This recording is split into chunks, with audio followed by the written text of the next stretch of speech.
Hi hello friends, welcome back to my channel lavender kitchen Telugu official. ఈరోజు నేను చూపించబోయే recipe శనగపప్పు పుంటి కూర అండి. శనగపప్పును బాగా నానబెట్టి శుభ్రంగా కడుక్కొని తీసుకోవాలి. మనకి ఎక్కడైనా బయటికి వెళ్ళేది ఉన్నా లేదా మనకి ఇంకేమైనా వర్క్ ఉన్నా కానీ ఇది పెట్టేస్తే ఉడుకుతుంది. ఉడికే వరకు మనం వేరే పని చేసుకోవచ్చు. పుంటి కూరని బాగా కడిగి శుభ్రంగా కడిగి పెట్టుకున్నది మీ పులుపుకు తగ్గట్టు వేసుకోండి. పప్పు అంటే చాలా ఇష్టం, నాకు కూడా చాలా ఇష్టం. పసుపు వేస్తున్నాను అండి, కొంచెం పసుపు ఎక్కువనే వేసాను. ఉప్పు వేస్తున్నాను, మీకు రుచికి తగ్గట్ట వేసుకోండి.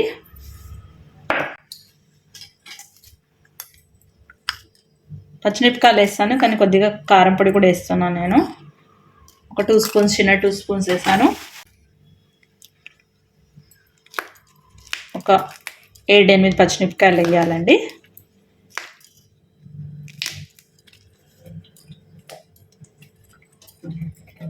ఒక 2 విజిల్స్ ఇప్పిస్తే సరిపోతుంది. లేదు ఎవరికైనా మెత్తగా కావాలనుకున్నా మెత్తగా ఉడికించుకోండి.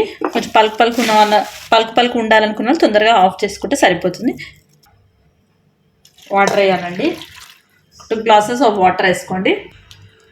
2 గ్లాసెస్ వేస్తాను. ఇందులో ఒక టమాటో కూడా వేస్తాను. ఇది ఆప్షనల్, మీకు టమాటో కావాలంటే వేసుకోండి, లేకపోతే లేదు. నేను ఒక్క టమాటో మాత్రమే వేస్తున్నాను.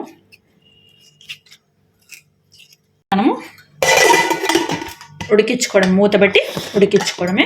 ఒక 2 విజిల్స్ ఇప్పించిన తర్వాత చూపించు, అప్పటి వరకు ఉడుకుతుంది. ఉడికేంతవరకు మనకు వేరే సైమల్టేనియస్లీ వేరే వర్క్ చేసుకోవచ్చు, లేదా దీనికి తాలింపు కూడా రెడీ చేసుకోవచ్చు. మనము దీనికి ఇంపార్టెంట్ తాలింపే అండి.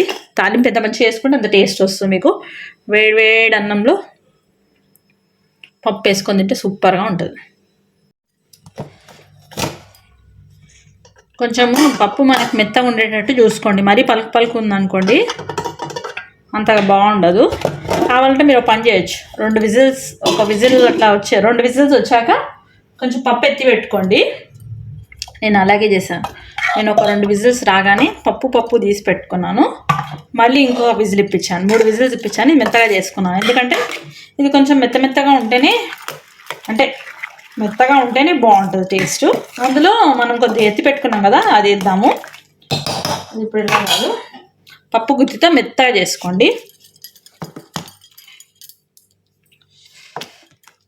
దీంతో యాక్చువల్లీ కాంబినేషన్స్తో రైస్ సూపర్గా ఉంటుంది, వేడి రైస్తో పాటు.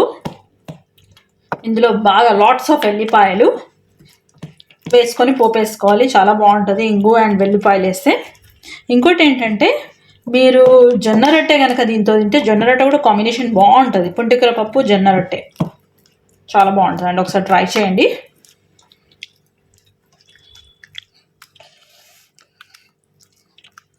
ఇప్పుడు ఒకసారి అన్ని టేస్ట్ చూసుకొని మీ కన్సిస్టెన్సీని బట్టి వాటర్ వేసుకోండి. మనం కొంచెం తీసి పెట్టాం కదా, ఈ పప్పులు వేసేస్తున్నాం. మధ్యలో వస్తుంది పప్పులు బాగుంటుంది. నేను 3 విజిల్స్ ఇప్పించాను. 2 విజిల్స్కి మనకి బాగా అంటే పలుకు ఉంది, అందుకే 3 విజిల్స్ ఇప్పించానండి. ఆఫ్టర్ 3 విజిల్స్ మీకు చూపిస్తున్నాను. దీనికి మనం తాలింపు వేస్తే సరిపోతుందండి.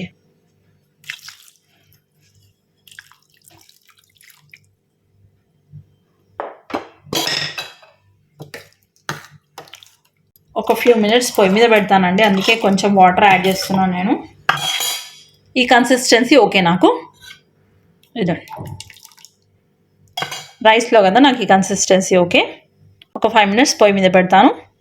చూడండి, ఒక 5 మినిట్స్ మరిగించాను. పోపుకు కావాల్సిన సామాగ్రి అండి. అందుకే కొంచెం జాగ్రత్తగా తుంచేసుకోండి. వెల్లిపాయలు పొట్టుతోటే కచ్చపెచ్చ దంచినవి వేసేస్తాను. జీలకర్ర, మీకు కావాలనుకుంటే ఆవాలు వేసుకోండి. నేను ఎక్కువగా జీలకర్ర వాడతాను, అందుకని జీలకర్రనే వేస్తున్నాను.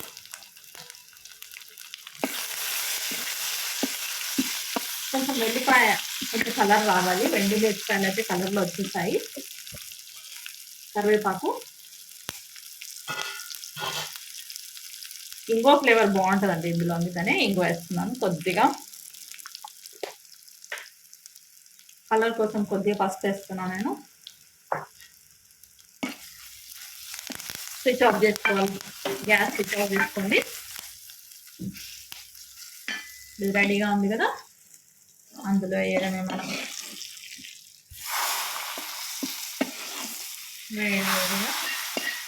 గోంగూర శనగపప్పు రెడీ అండి. చూడండి, జొన్న రొట్టె కూడా చేసుకొని జొన్న రొట్టెతో కూడా తినచ్చు, చపాతీతో కూడా తినచ్చు. ఇది ఆల్ టైమ్ ఫేవరెట్, అందరికీ ఇష్టమైనది గోంగూర శనగపప్పు రెడీ అండి. Thank you for watching. మీకు కనుక నచ్చినట్లయితే ప్లీజ్ నా ఛానల్ని సబ్స్క్రైబ్ చేసుకోండి. Thank you. శనగపప్పు, పాపడాలు సూపర్గా ఉంటుందండి. దీంట్లో అన్ని నిమిషాలు నంచుకొని తింటే అద్భుతం అండి. పుల్ల పుల్లగా, వేడి వేడిగా అన్నీ పర్ఫెక్ట్గా సరిపోయాయండి. నాకు సూపర్ ఉందండి, చాలా బాగుంది. ఎండు నిమిషాలు అందులో వేయించాము కదా, ఆ స్మెల్, వెల్లిపాయల స్మెల్, పుంటికూర పుల్ల పుల్లగా, ఉప్పు కారం అన్నీ సరిపోయండి. సూపర్గా ఉందండి.